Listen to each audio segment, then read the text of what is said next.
안녕하십니까. 민사집행법 마지막 시간인 제 3회차 강의인데요. 오늘은 보전처분에 대한 총론이 끝났으니까 그 강론격에 해당되는 가압류, 가처분을 공부하고요. 이제 실제 진짜 시험에 나오는 거, 가압류, 가처분이 어디에서 시험에 나오는가 그런 부분하고 총괄해서 민사집행법이 민법과 민사소송법과 연결될 때 어떤 식으로 문제화되는가 아주 괜찮은 문제들입니다. 사법연수원 사례형 문제들인데 제가 조금 각색을 했어요.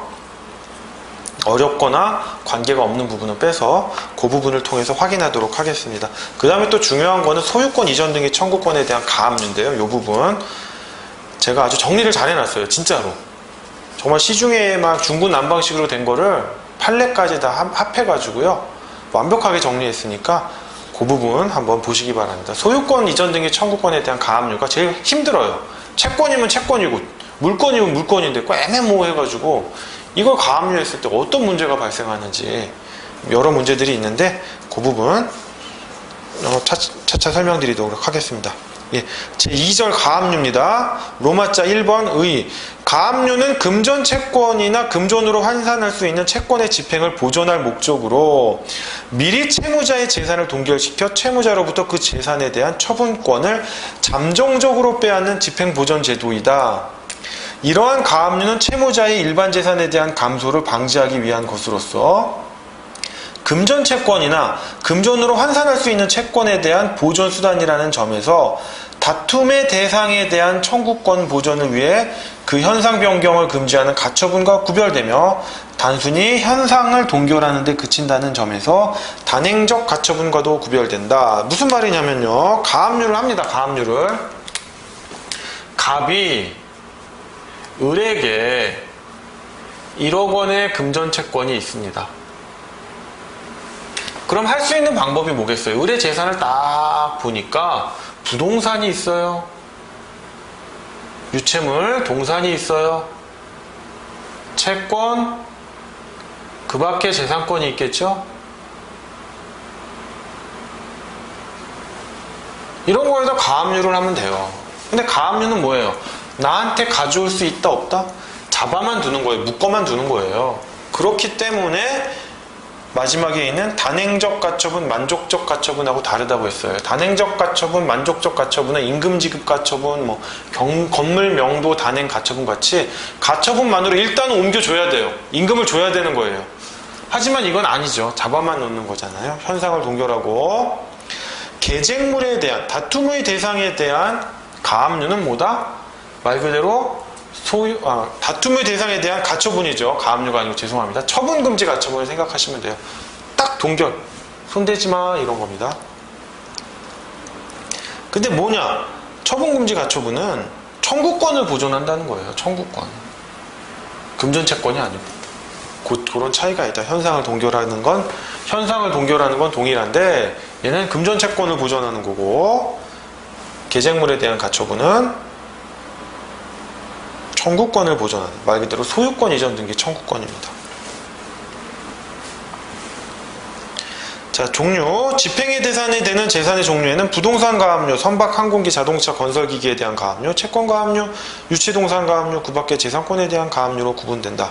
부동산 가압류랑 채권 가압류가 제일 중요합니다. 채권에선 특히 소유권 이전 등기 청구권이에요. 3번. 집행입니다. 집행권원인 가압류 명령은 명령이죠. 고지에 의하여 바로 집행력이 생긴다. 고지에 의하여. 자, 명령 가압류나 가처분은 명령이라고 했어요. 근데 문서 작성해서 채무자에게 송달되어야 되기 때문에 결정의 형식으로 한다. 집행권원인 판결처럼 확정되기를 기다릴 필요가 없다. 따라서 가집행 선고를 붙일 필요가 없다. 또한 가압류 명령 후 바로 집행하며 2주일의 집행기간이 지나면 집행할 수 없는 것이기 때문에 승계 집행문을 부여하는 경우를 제외하고는 집행문의 부여가 필요 없다. 그 자체가 집행문이에요.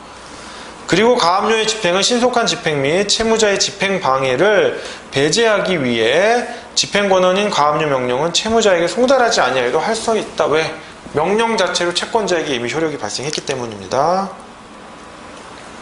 그리고 그 다음 번이 중요하죠. 금전채권을 피보전 권리로 하는 가압류 집행은 집행 보전을 목적으로 하는 것이니까 뭐다? 본집행은 압류, 현금화, 배당을 거친다고 했는데 압류까지만 가는 거예요. 가압류는. 현금화, 배당 안 되죠. 어떻게 될지 모르는데 본안에서 뒤집힐 수도 있는데요. 자, 그래서 부동산에 대한 가압류 집행은요, 등기부에다 기입을 해요. 기입 등기를 해요. 그러니까 이거는 사실 시험에서는 문제가 안 되는 게, 등기부 보면 나오니까 실무에서 그렇게 문제가 안 돼요. 시험에서도 문제가 안 되고. 자, 선박에 대한 가압류 집행인데, 이거는 뭐 등기 등록할 수 있는 건 부동산에 준하니까 뭐 거기에 준해서 집행할 수 있다는 거고요. 유체동산에 대한 가압류 집행도 압류 원칙에 따른다.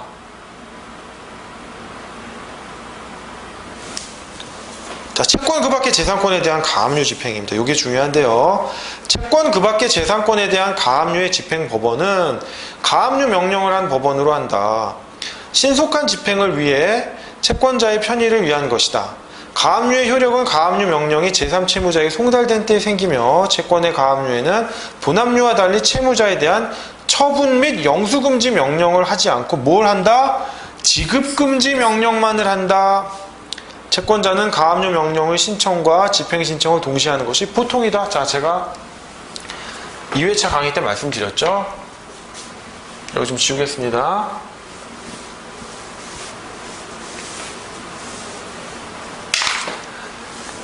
가압류 명령이 내려지면 형식은 결정의 형식, 어떻게 한다? 막바로 집행이 일어나는 거랑 동일하다.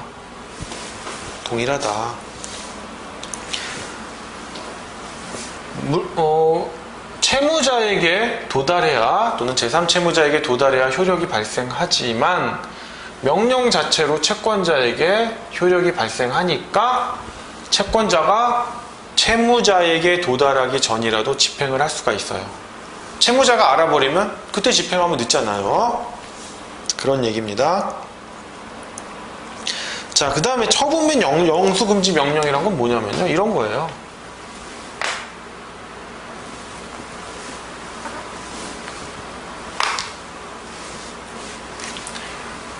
A가 있고, A가 채권이 있어요. 금전채권 1억 원이 있습니다.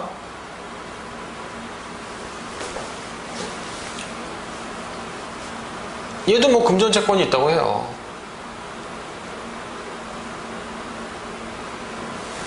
그러면 A가 이걸 가압류를 해요. 일단은 압류라면 제일 좋지만, 압류는 집행 권한이 있어야 된다고 했어요. 그러니까 지금 할 수 있는 건 가압류밖에 없겠죠. 그러면 압류의 경우에는 뭐 어떤 효력이 있었어요? B에게 저 채권을 처분하지 마라, 변제도 수령하지 마라, 영수금지, 이런 게 떨어졌단 말이에요. 근데 가압류는 뭐냐면요, B에게 지급금지만 하라, 이렇게 돼 있어요. 누구에 대해서? 제3채무자에 대해서.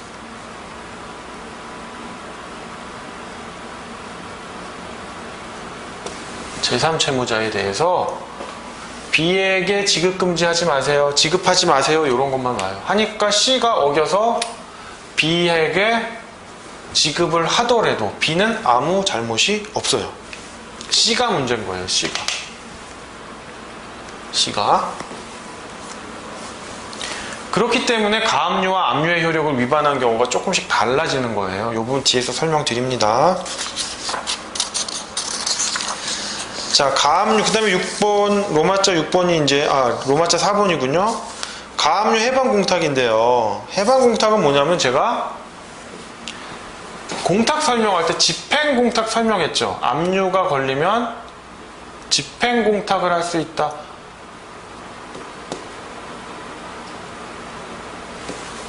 개정법, 그러니까 지금 법이죠. 현행법은 국법과 달리 압류가 한 개인 경우도 가능하다.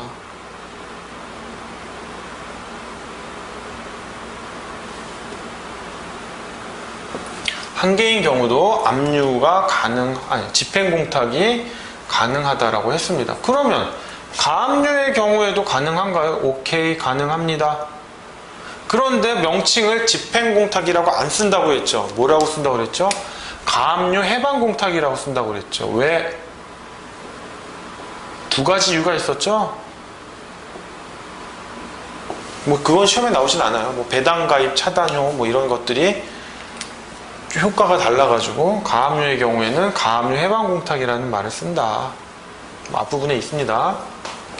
그러면 가압류가 걸렸을 때 가압류 해방공탁을 하면 착각을 하시는 게 해방됐으니까 가압류가 다시 사라진 거 아니냐라고 하지만 뭐냐? 가압류 명령을 받고 동시에 집행이 일어난다라고 했지만 사실은 관념적으로는 분리되어 있는 거죠. 단지 그게 동시에 일어나니까 명령하고 집행이 딱히 구별도 안 되고 어디까지가 명령이고 집행인지 우리가 잘 몰라서 그렇지 관념적으로는 분리가 돼 있단 말이에요. 명령이 내려져서 집행을 하려고 그러는데 가압류 해방공탁은 이 집행을 정지하는 거예요. 해방공탁이 됐다고 해서 가압류 명령 자체가 소멸하진 않습니다. 그 부분 주의하시라는 거예요. 그리고 가압류의 경우에도 한 건만 걸려도 공탁을 할 수 있다. 그 공탁의 이름은 집행공탁이 아니라 해방공탁이다 라고 하는 점, 그 점 숙지하시면 되겠습니다. 자, 그러면 소유권 이전 등기 청구권에 가압류가 설정된 경우인데요. 이거 아주 중요합니다. 아주 중요해요. 자세히 설명드릴 거예요. 이 부분은 그냥 잘근잘근 씹어 드셔야 돼요. 너무 중요하기 때문에. 자, 소유권 이전 등기 청구권에 가압류가 설정된 경우인데요. 뭐냐면 A가 B한테 받을 금전 채권이 있어요.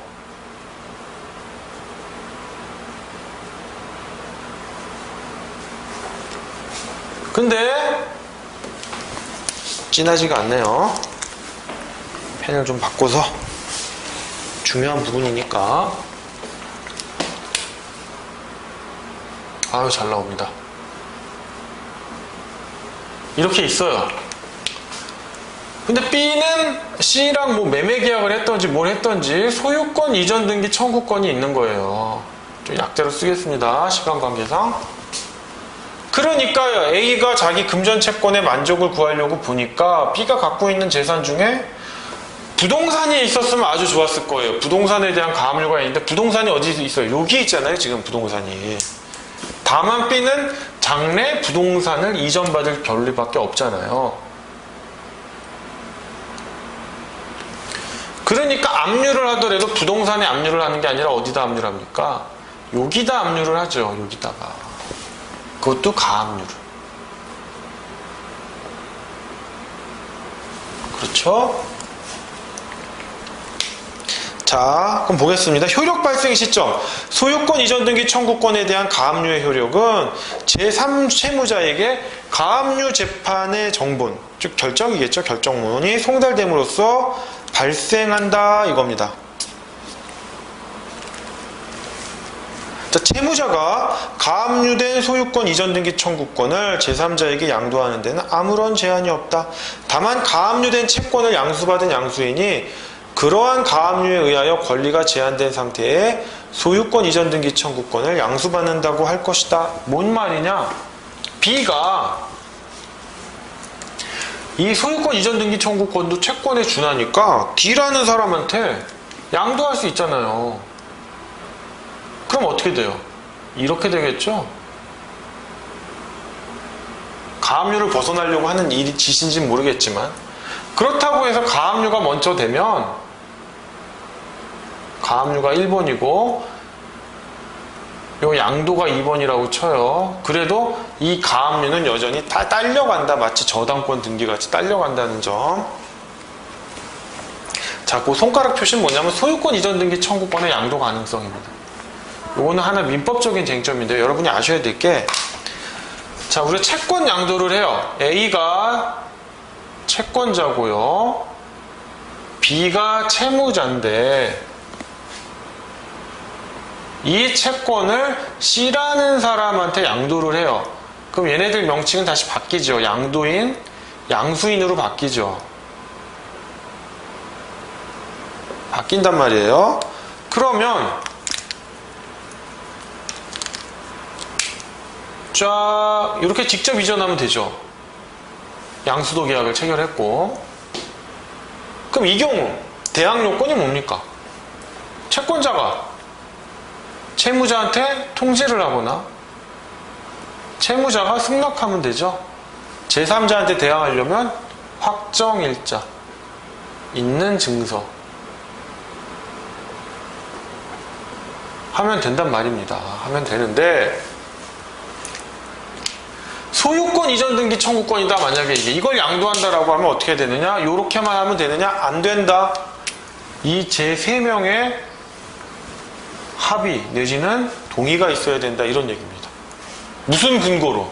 없어요. 아무 근거도. 법률에는 없어요. 판례가 소유권 이전 등기 청구권은 왜? 그 이행 과정에서 신뢰관계가 중요하기 때문에 통지만으로는 안 되고 승낙을 받아야 된다. 결국 제3자가 합의를 해야 된다. 통지 안 된다. 승낙을 해야 된다. 요점 지금 민사집행법하고는 관계는 없는 건데 소유권 이전 등기 청구권 양도가 나와서 한번 설명드린 겁니다. 자, 계속 진행을 하면요. 로마자 3번 가압류의 처분금지적 효력 여부 원칙 처분금지적 효력을 부정합니다. 뭐냐? 이 처분금지적 효력이라는 게 가압류 자체에서는 나오지가 않아요. 물론 나오긴 나오는데 여기다 적으면 가압류를 하면 처분금지적 효력이 나오는데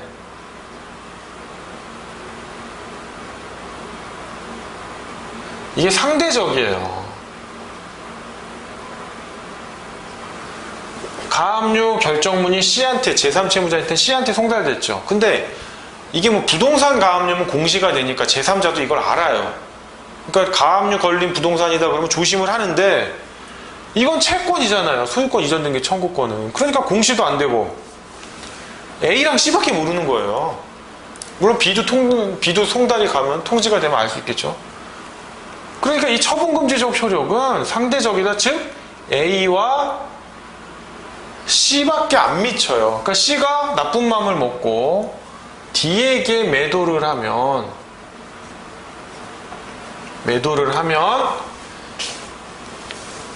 D한테는 대항 못해요. 다시 부동산 돌려주세요. 못해요. 다만 A는 본안에서 승소를 해서 왜 너 이 가압류의 처분금지적 효력을 위반했어? 불법행위에 의한 손해배상을 할 수 있을 뿐이에요.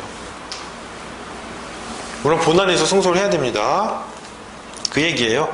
소유권 이전 등기 청구권에 대한 가압류는 채권에 대한 것이지 부동산 자체에 대한 것이 아니어서 가압류 결정 정보를 송달하는 외에 등기부에 공시할 방법이 없으므로 채무자와 제3채무자 이외의 제3자에 대해서는 처분금지적 효력을 주장할 수 없고 부동산 자체의 처분을 금지하는 대물적 효력은 없다. 따라서 부동산 소유권 이전 등기 청구권이 가압류된 후 제3채무자나 채무자로부터 소유권 이전 등기를 넘겨받은 제3자에 대하여 가압류 채권자는 그 등기가 원인무효라고 주장하여 말소를 청구할 수 없다. 이겁니다. 하나 더 여기서 여러분이 하나 요건사실로서 알아야 될 게 말소등기 청구권의 요건사실이 뭔가요?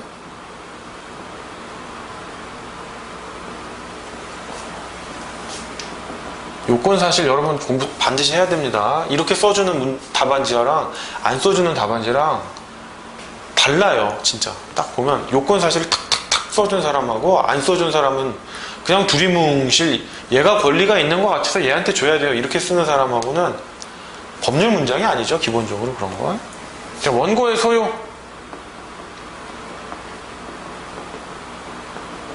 그런데 피고로 등기가 격려돼 있다.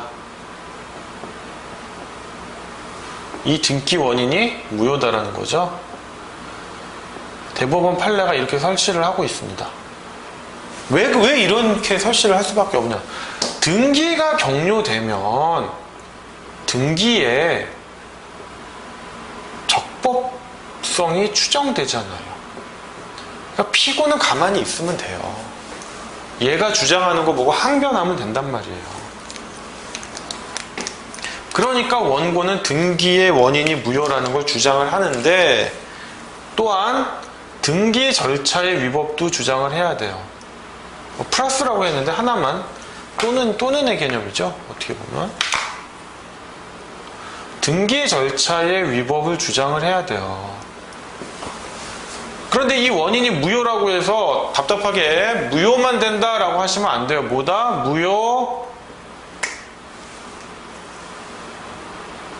무효, 취소, 해제입니까? 해집니까? 해제겠죠? 원상 회복이 돼야 되니까. 이 세 가지를 언급하는 겁니다. 말소등기 청구의 요건사실 그냥 암기하세요. 암기하셔야 됩니다.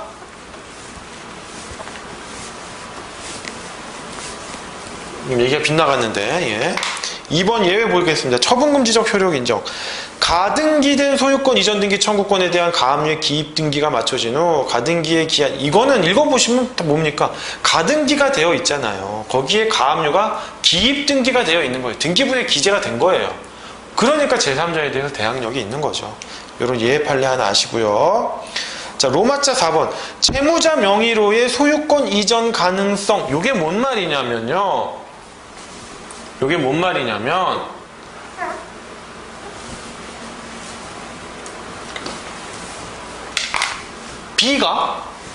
B가 C에게 소유권 넘겨주세요, 이전 등기 넘겨주세요 라고 이행 청구할 수 있다 없다?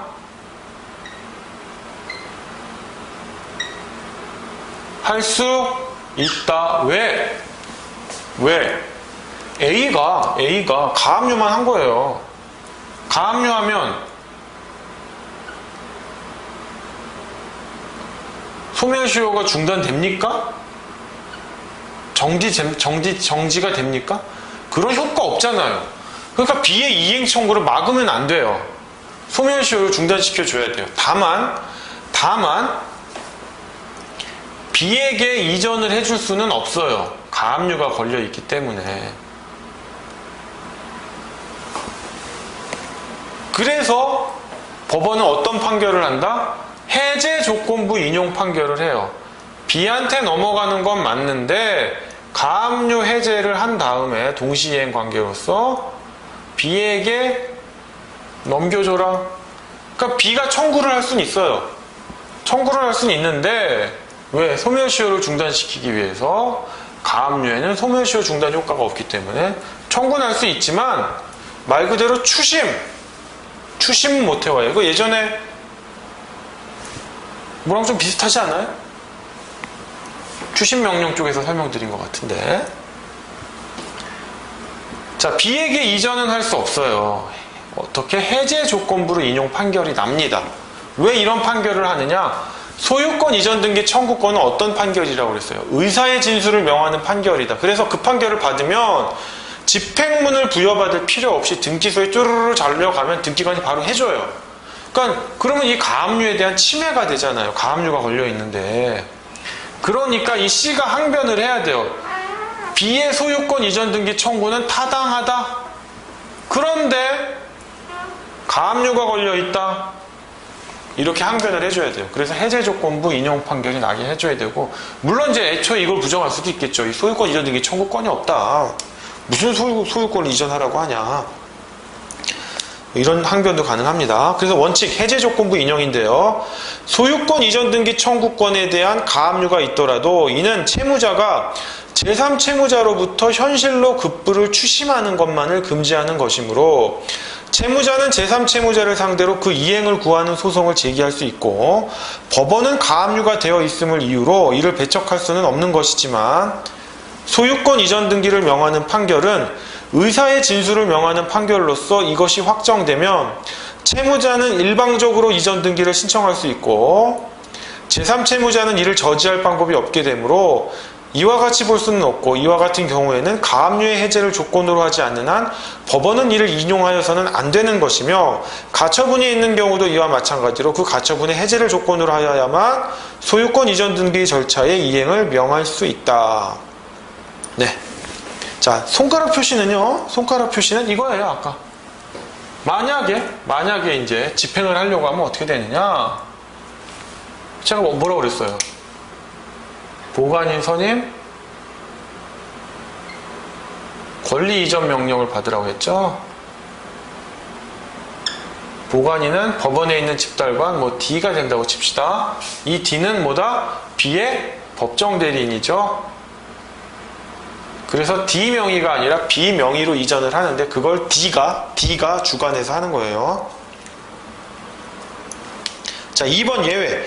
부동산 소유권 이전 등기 청구권에 대한 가압류는 채무자 명의로 소유권을 이전하여 이에 대하여 강제 집행을 할 것을 전제로 하고 있으므로 소유권 이전 등기 청구권을 가압류하였다고 하더라도 어떠한 경로로 제3채무자로부터 채무자 명의로 소유권 이전 등기가 맞춰졌다면 채권자는 그 부동산 자체를 가압류하거나 압류하면 될 뿐 그 등기를 말소할 필요는 없다. 다만 그에 기하여 채무자가 당해 부동산을 다른 곳에 처분함으로써 채권자가 손해를 입게 되면 제3채무자가 손해배상 책임을 질 수 있다. 이런 말입니다. 뭐냐? 이게 C가 항변을 해야 되는데 짝짝꿍이 돼가지고 어느 순간 이 가압류에 위배해서 B 앞으로 부동산이 왔어요. 그럼 제가 뭐라고 그랬어요? 이 가압류는 이전 등기 청구권을 가압류한 거예요. 그러면 A는 이 부동산에 대해서 다시 압류를 해야 되는 거예요. 다시 압류나 가압류 등의 절차를 거쳐야 되는 거예요. 그러면 A뿐만 아니라 B의 채권자인 다른 채권자들이 속된 말로 개떼같이 달려들어가지고 가압류를 하겠죠. 그러면 이런 식이면 내 가압류 백날해도 소용없지 않겠느냐. 하지만 가압류에는 어떤 효력이 있다고 그랬어요? 처분 금지요.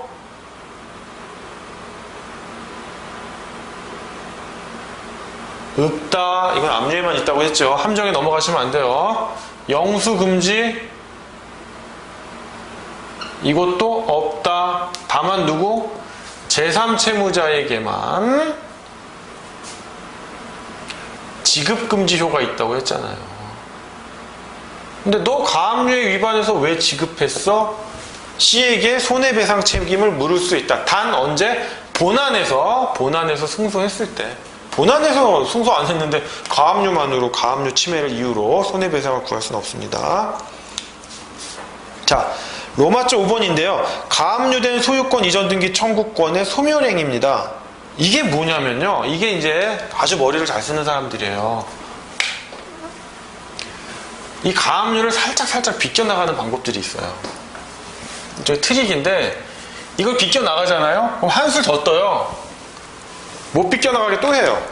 실무 나가시면 이제 봅니다. 연수원 교재는 실제 시험에 나오고 있어요. A가 있는데요. B한테 받을 금전채권이 있어요.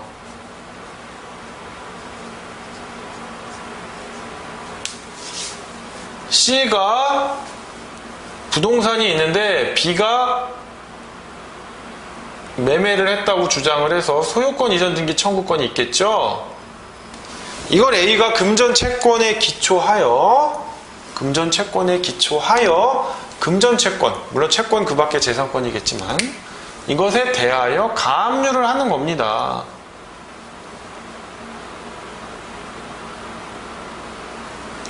이걸 벗어나는 방법이 뭐냐면요. 이 소유권 이전 등기 청구권 자체를 침해할 수는 없어요. 아까 말한 지급금지효라든지 뭐 처분금지적 효력이 있긴 하지만 상대적 효력이 있다라고 했으니까.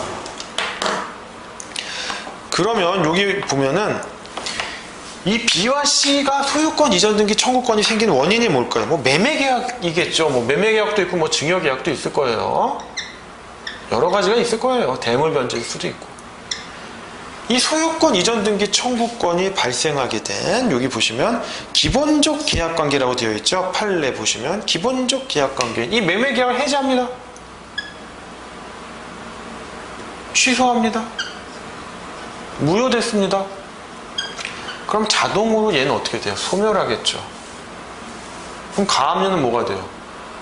채권이 없는데 가압류할 대상이 없는데 한 거니까 얘도 소멸할 수밖에 없어요.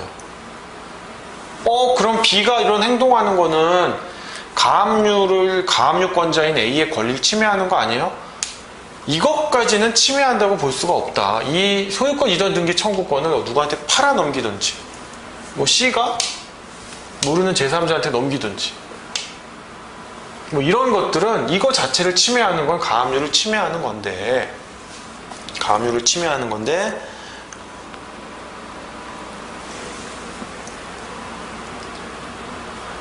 그런 게 아니라 그 소유권 이전 등기 청구권이 발생하게 된 기본적인 법률 관계인 매매계약을 해제, 취소, 무효해가지고 그 반사적 효과로 소유권 이전 등기 청구권이 사라지고 가압류도 사라진다면 이건 가압류권을 침해한 게 아니다라는 겁니다.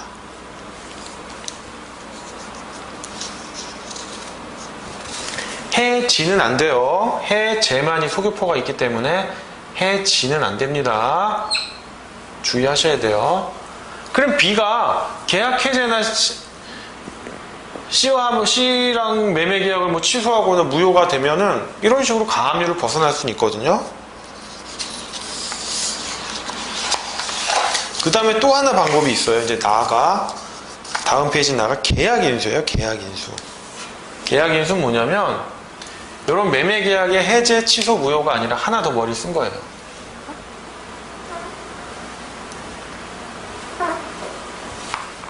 자, 여기 D가 등장합니다. D가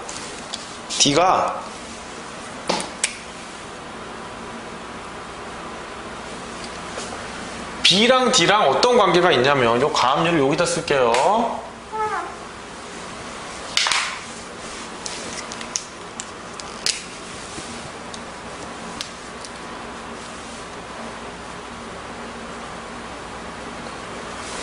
여기 지금 X 표시되어 있는데 아직은 X 표시된 거 아닙니다.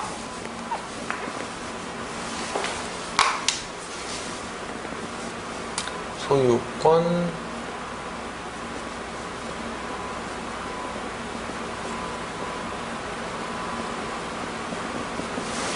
아예 지우고 다시 써야죠. 뭐 지저분하니까.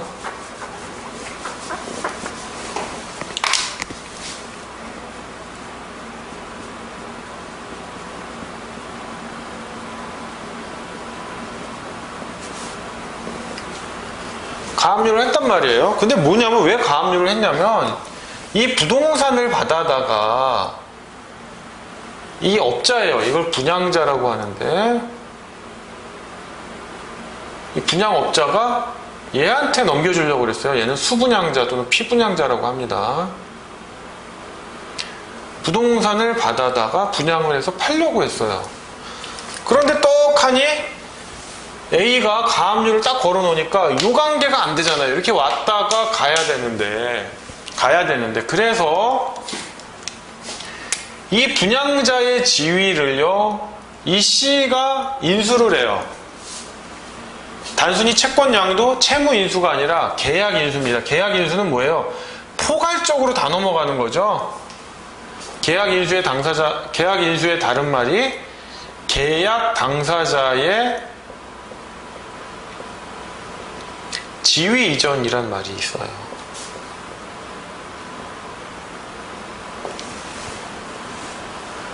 즉, 이 분양자의 지위를 B, C, D가 모여서 합의를 해서요. 계약 분양자가 얘가 돼버려요. 그러니까 어떻게 돼요?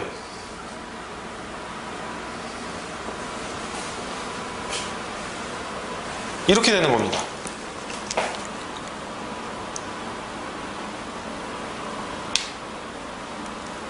근데 이 부분을 조금 이제 헷갈리시는 분들이 아니 이게요 아까 소유권 이전 등기 청구권을 양도를 하면 소유권 이전 등기 청구권은 통지만으로는 안 되고 채무자의 승낙까지 있어야 된다고 했어요. 제3자의 3자 간에 다 합의가 있어야 된다고 했어요.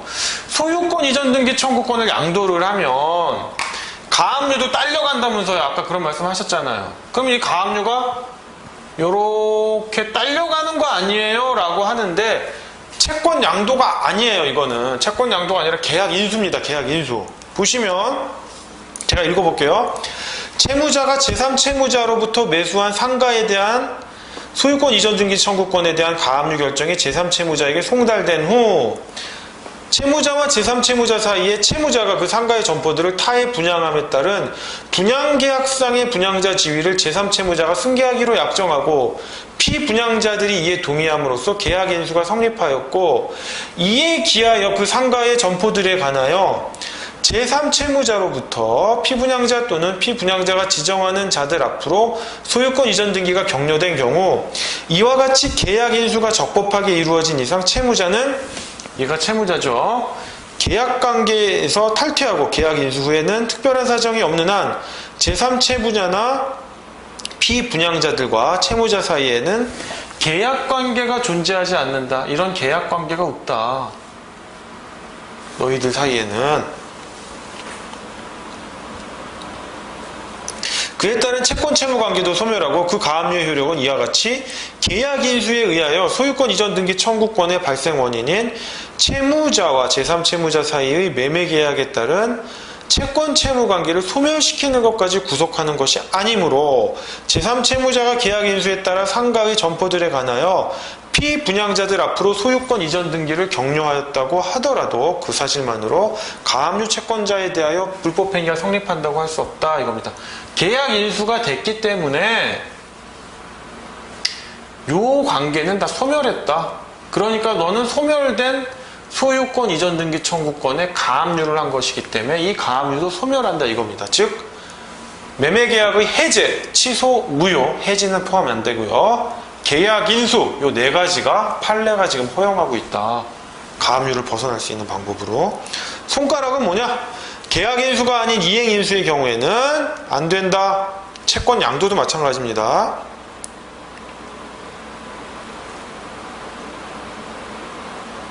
자, 사안의 경우 채무자의 분양자로서의 지위를 제3채무자가 아닌 제3자가 인수하였다. 이게 뭐냐면 요거는 이제 C가 인수한 거잖아요. C가 제3채무자가. 그게 아니라 이 상태에서요,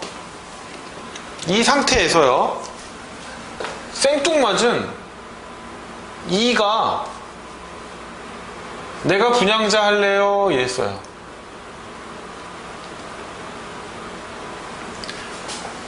아예 다시 그릴게요. 지저분하니까.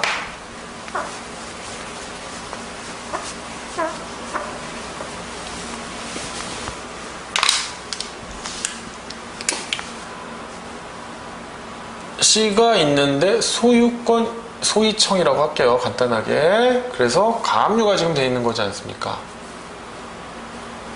가압류가 돼 있단 말이에요. 이 분양자로서의 지위를 제3채무자인 C가 계약 인수로 가져간 게 아니라 생뚱맞게 E가 나타나요. E가 나타나서 제3자죠. 이 소유권 이전 등기 청구권을 이렇게 양도를 받고 이렇게 넘기겠다. 이건 아까 뭐예요? 요것만 놓고 보면, 이 수분양자 생각하지 말고 요것만 놓고 보면 뭐예요?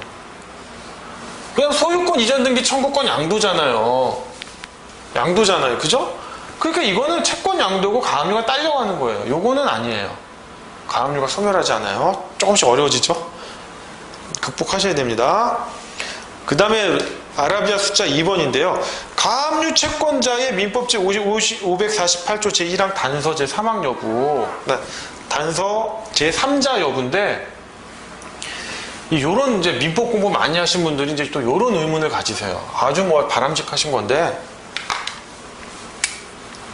A가 있고 금전 채권이 있어요. 지금 약자로 적겠습니다. 계속 똑같으니까. C한테 소유권 이전 등기 청구권이 있는데 가압류했다 이거 아니에요. 그러면 아까 기본적인 법률 관계인 매매계약을 해제하거나 무효가 되거나 취소가 되면 가압류도 소멸한다고 했죠. 근데 해제의 경우 민법 제548조 1항 단서 제3 단서에 보면 그런 게 있잖아요. 해제로 인하여 해제 전에 새로운 이해관계를 맺은 자에 대해서 대항할 수 없다라고 되어 있단 말이에요. 그러니까 이 가압류는 해제가 일어나기 전에 어떤 새로운 이해관계를 맺은 제3자 아니냐라고 했지만, 새로운 이해관계라고 하는 것은 등기나 등록이나 인도 등을 통해서 확실하게 권리를 이전받은 자지, 가압류는 잠정적인 거잖아요. 그죠? 그렇기 때문에 민법 제548조 1항 단서에 제3자에 해당되지 않는다. 그렇기 때문에 아까 말한 이 부분하고도 연결되는 거예요. 해제되면 소유권 이전 등기 청구권 소멸하고 여기에 설정된 가압류도 소멸한다. 그것까지 연결되는 겁니다. 뭐 이제 민법, 민사집행법 다 연결돼요. 지금 이 부분이. 그러면 이제 제가 이제 마지막으로 팁을 드리는 거예요. 도대체 그러면 이걸 벗어날 방법이 없겠느냐? 있죠, 하나가. 우리 A가 당할 A가 아니에요. 그냥 당하지 않아요. 어떤 방법이 있느냐? 사실 이런 문제가 왜 생기냐면 하나만 해서 그런 거예요. 하나만 해서. 금전 채권이 있고 소유권 이전 등기 청구권이 있어서 가압류를 했단 말이에요. 가압류를 했단 말이에요. 그럼 얘가 부동산을 막 옮길 수가 있었단 말이에요. 어떤 식으로? 기본적인 매매, 기본적 법률 관계를 해제하거나 무효 취소되거나 그것이 계약 인수를 통해서, 계약 인수는 누구? 제3채무자에 대한 계약 인수예요. 제3자에 대한 계약 인수는 가압류가 딸려갑니다. 부동산에 대해서 C가 이 가압류만으로는 벗어날 수 있는 방법들이 아까 있었어요. 그죠? 그러면 A가 할 수 있는 방법은 또 뭐냐면 이 부동산에 대해서 가처분을 걸면 돼요. 선생님, 제가 아주 엄청난 오류를 발견했습니다. 뭐요? B는 C에 대해서 채권자니까 가처분할 수 있잖아요. 피보전 권리가 인정되고 보존의 필요성이 있습니다. 콜. A는 C에 대해서 채권자예요? 하나 건너 채권자지? 얘가 무슨 가처분을 해요?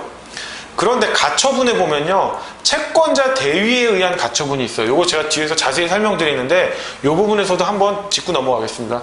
B를 대위하여 채권자 대위권의 행사 요건 있잖아요. 5가지. 그거를 충족하면 B의 권리를 대위하여 A가 대위 가처분을 해가지고 딱 부동산을 묶어놓을 수가 있어요. 즉 2가지를 묶어놨죠.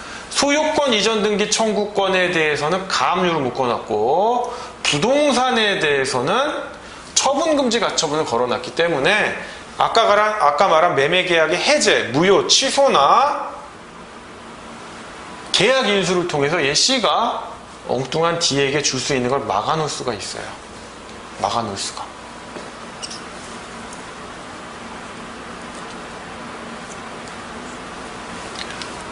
물론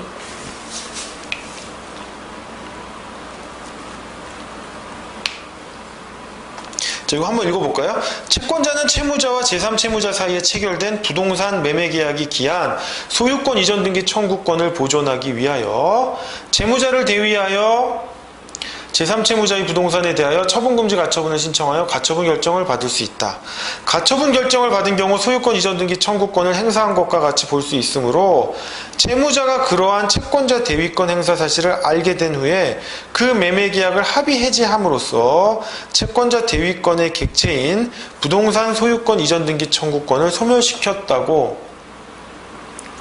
소멸시킴으로써 채권자에게 대항할 수 없고 그 결과 제3채무자 또한 그 계약 해제로서 채권자에게 대항할 수 없다 이 말입니다.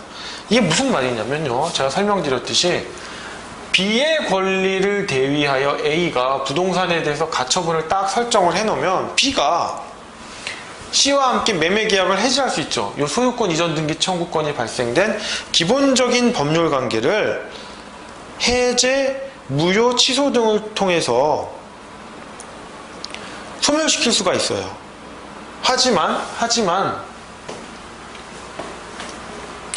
민법 제405조 제2항에 보시면요, 채권자 대위권에 있어서 뭐다?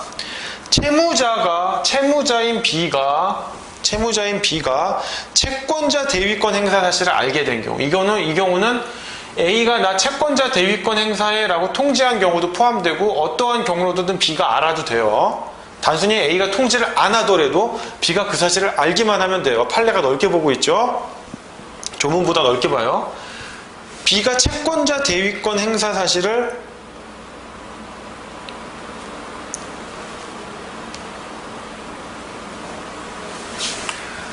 알았다면 민법 제405조 2항에 의해서 매매계약의 무효나 취소나 해제 또는 계약 인수로서 그 처분 행위를 대항할 수가 없어요. 민법 제405조 2항입니다.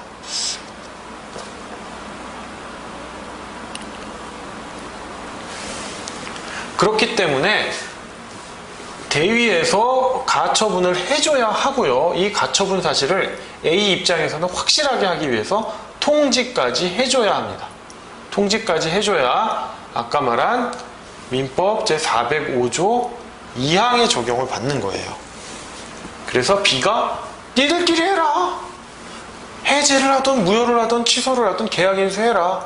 그런데 이 가처분은 뭐다? 마치 이 소유권 이전 등기 청구권을 행사한 것과 같고 이 사실을 네가 알았다면 통지를 해가지고 알았다면 민법 제405조 2항에 의해서 너는 대항할 수 없다 이 얘기입니다. 상당히 복잡하죠?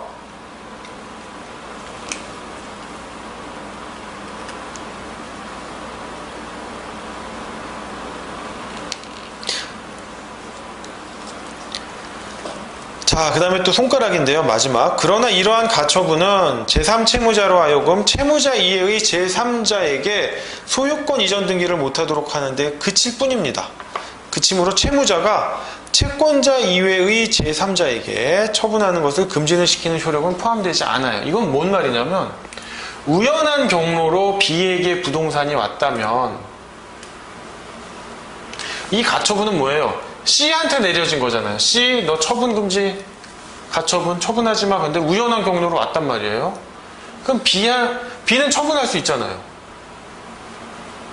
본인은 처분 금지 가처분을 받은 게 아니잖아요. 그렇기 때문에 만약에 왔다면 여기에 대해서 또다시 압류를 하고 처분 금지 가처분을 해야 된다. 이런 말입니다. 아시겠어요?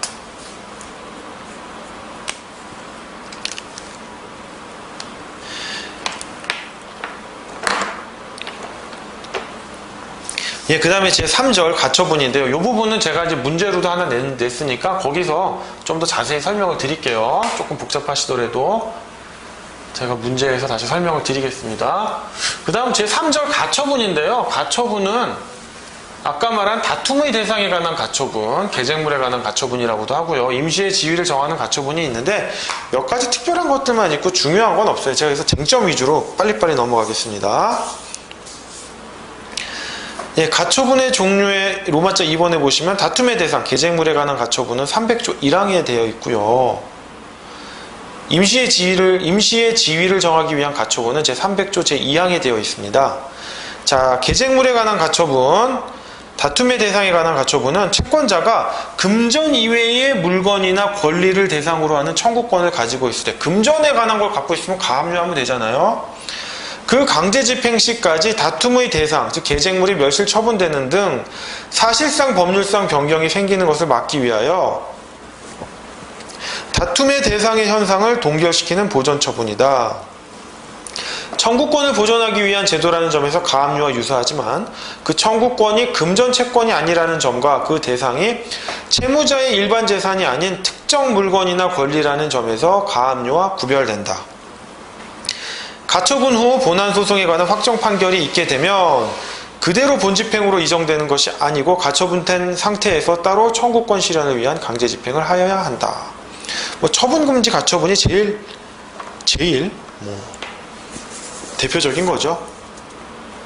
자, 2번 임시의 지위를 정하기 위한 가처분인데요. 당사자 사이에 현재 다툼이 있는 권리 또는 법률 관계가 존재하고 그에 대한 확정 판결이 있기까지 현상의 진행을 그대로 방치한다면 권리자가 현저한 손해를 입거나 급박한 위험에 처하는 등 소송의 목적을 달성하기 어려운 경우에 그로 인한 위험을 방지하기 위해 잠정적으로 권리 또는 법률 관계 간에 임시의 지위를 주어 그와 같은 손해를 피하거나 위험을 막을 수 있도록 하는 보전 처분이다.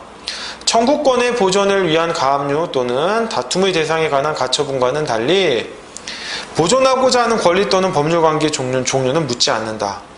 이러한 종류의 가처분 중에는 본안 판결을 통하여 얻고자 하는 내용과 실질적으로 동일한 내용의 권리 또는 법률 관계를 형성하는 것이 있어 단행적 가처분 또는 만족적 가처분이라고 한다. 제가 설명드렸죠. 아까 출연금지 가처분 같은 거 또는 출판금지 또는 출판정지 가처분 이런 것들입니다.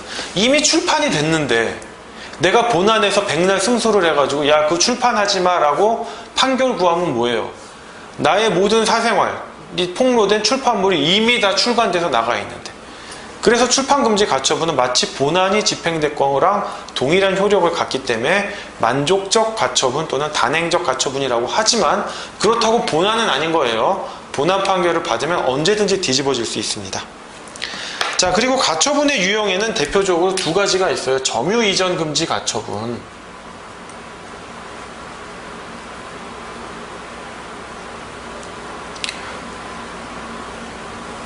또는 처분금지 가처분이 있는데, 제가 말씀드렸죠. 가처분이든 가압류든 뭐가 필요하다? 피보전 권리와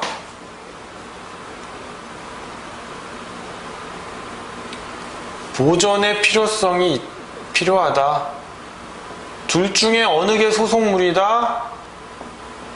둘 다 소송물이다. 그죠? 피보전 권리, 즉 가처분 또는 가압류 인용 판결이 났다고 해서 피보전 권리가 100% 인정되느냐? 아니다. 본안에서 또 다툴 수 있다. 그 기판력은 미치지 않는다. 가압류, 가처분, 소송에서만 한정될 뿐이다는 겁니다. 만약에 여기서 피보전 권리가 인정됐고 그게 기판력이 인정되면 본안 못하러 합니까? 본안 할 필요가 없지. 자, 점유 이전 금지 가처분은요, 동산이라고 보시면 돼요. 동산. A가 B한테 뭐 동산을 받을 게 있어요. 근데 B가 뭐 차입필 미루고 뭐 너한테 그런 권한이 없다는 둥 이상한 소리를 하니까 왠지 C한테 넘길 것 같거든요. 점유 이전을 너 이전하지 마. 현상을 고착시켜 버리는 거예요. 이때 피보전 권리는 뭐 목적물에 대한 인도 청구권입니다. 부동산이 될 수도 있고요. 부동산에서 점유 이전을 구하는 경우는 뭘까요? 뭐 건물 명도라든지, 명도라는 말이 바뀌었죠. 이제 인도라는 말을 쓰는데, 또는 소유권 이전 등기 청구권 중에서요, 그 물권적 청구권 같은 것들이 있어요. 소유권 이전 등기 청구권은 채권적 청구권인데 일부 물권적 청구권이 있어요. 소유권에 기한 뭐 방해 배제 청구라든지 소유권에 기한 반환 청구권 같이, 이건 소유권에 기한 물권적 청구권인데 그런 경우에 나오는 것들이 인도 청구권이고, 처분금지 가처분은 소유권은 일단 저쪽에 있어요. 있는데 내가 매매 계약이라든지 다른 원인으로 그 소유권을 취득할 수 있는 거예요. 그렇기 때문에 그건 채권적 청구권이에요. 소유권 이전 등기 청구권이. 그래서 처분금지 가처분의 피보전 권리는 등기 청구권이다. 이런 거 하나만 요건 사실과 관계해서 알아두시면 됩니다. 자, 3번 직무집행 정지 가처분이 있는데요. 요거는 뭐 회사법에서 나오는 건데 뭐 중요하진 않아요. 회사법에서도 이걸 뭐 다루지는 않고. 그래서 요 부분은 그냥 읽어만 보시면 됩니다. 아주 중요한 내용은 아니고요. 근데 제가 혹시 몰라서 써놓은 거니까 읽어만 보시면 되고, 시험에 나올 가능성은 없다. 그렇게 아시면 됩니다. 자, 그 다음 효력입니다. 효력. 자, 가처분은요, 제3자 항정효가 있어요. 이게 무슨 말이냐면 상대방을 고착시켜요. A가 소유권 이전 등기 청구권이 있는데 얘가 부동산을 딴 사람한테 팔 것 같아요. 그래서 처분금지 가처분 해놨단 말이에요. 소송이 진행 중인데 소송이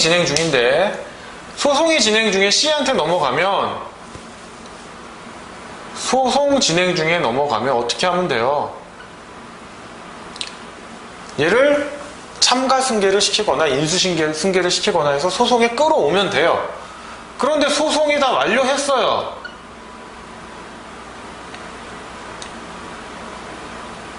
해가지고 기판력도 발생했는데 기판력은 B한테만 미치겠죠?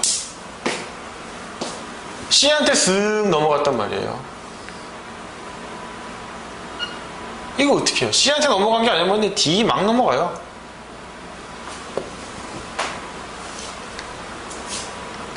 그럼 뭐 변론 종결 후에 승계인이다 라고 해가지고 승계 집행문을 부여받아가지고 집행하는 방법도 있지만 변론 종결 후에 승계인이 아니면 어떡할 거예요? 또 소송해야 돼요. 근데 또 넘겨. 또 다른 사람을 갖고 소송을 해야 돼요. 왜 이런 문제가 생기냐면 애초에 이 변호사가 잘못한 거예요. 소유권 이전 등기 청구권에 따른 뭐 이전 등기를 이행하라 요것만 하는 게 아니라 보존 처분으로 일단 처분금지 가처분을 해놨어야 돼요. 해놓으면 C로 넘어가든 D로 넘어가든 E로 넘어가든 집행을 할 수가 있어요. 승계 집행문을 부여받아가지고. 변론 종결 후에 승계인 그런 거 필요 없어요. 변론 종결 후에 승계인이 아니더라도 처분금지 가처분 효력 때문에 당사자를 항정해버린단 말이에요. 독일법은 틀려요. 독일법은 소송을 하면 그 자체로 당사자가 항정이 돼서 이전을 하더라도 저희 우리나라처럼 이런 가처분을 받을 필요가 없이 최종적으로 승소 확정 판결이 나면 그 마지막 사람한테 돌려줘 이러면 되는데 우리나라는 그렇지 않거든요. 소송의 완전 반복이에요. 반복. 그걸 막아주는 게 처분금지 가처분이에요. 딱 해놓으면 다 가처분된 부동산을 가져간 거기 때문에 집행할 수가 있다라는 점. 하지만 승계 집행문은 필요하고요. 그 다음 제가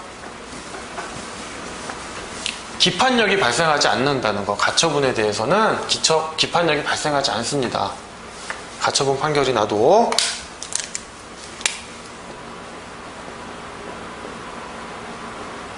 즉 본안에서 피보전 권리를 다시 다툴 수 있다. 만약에 다투지 않으면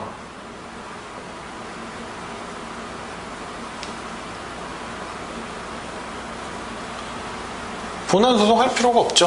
할 필요가 없죠. 근데 이시윤 교수님 책에 보면 한정적인 기판력 하는데 이건 이거랑 다른 말이에요. 왜 기판력이라는 말씀을 쓰셔서 헷갈리게 하시는지 모르겠는데 가처분에서 기판력은 본안과 보존소송의 관계를 설명하기 위해서 여기엔 기판력이 없다 하니까 본안에서 다시 다툴 수 있다 이 말이 기판력인데 한정적인 기판력은 뭐냐면요. 보존소송을 제기했어요. 제기했는데 또 똑같은 보존소송을 제기했어요. 뭐 피보존 권리나 보존의 필요성도 동일해요. 뭐 피보존 권리가 달라졌다든지 보존의 필요성이 새로 생겼다든지 이게 아니라 똑같이 했어요. 무익한 소송을 반복했어요. 이거면 이 보존소송에 대해서는 다른 보존소송에 대해서 동일한 보존소송에 대해서는 기판력이 미치게끔 해줘야 되지 않느냐 라는 이런 표현으로 뭐 한정적인 기판력 이런 말을 쓰세요. 이런 말을 쓰세요. 그러니까 대상이 다른 거예요. 보존소송이 본안에 대해 영향을 미치지 않는다. 즉 기판력이 생기지 않는다. 오케이 당연한 거고 이시은 교수님이 쓰는 한정적인 기판력은 요거 보존소송인데 똑같이 동일한 보존소송이 되풀이되는 것을 막기 위해서 요거에 대해서 한정적인 기판력 다른 보존소송을 배척할 수 있는 한정적인 기판력을 줘야 되지 않느냐 이런 말입니다. 이시은 교수님이 있는 책 그 부분 주의해서 읽으시면 되고요. 이시은 교수님도 이건 인정하세요. 기판력이 인정되지 않는다는 거 본안하고 보존소송에 있어서. 자, 그 다음에 대위가처분인데요. 대위가처분인데 채권자 대위권을 행하는 대위가처분인데 요거는 뭐 문제를 통해서 제가 한 번 더 자세히 설명드리도록 하겠습니다.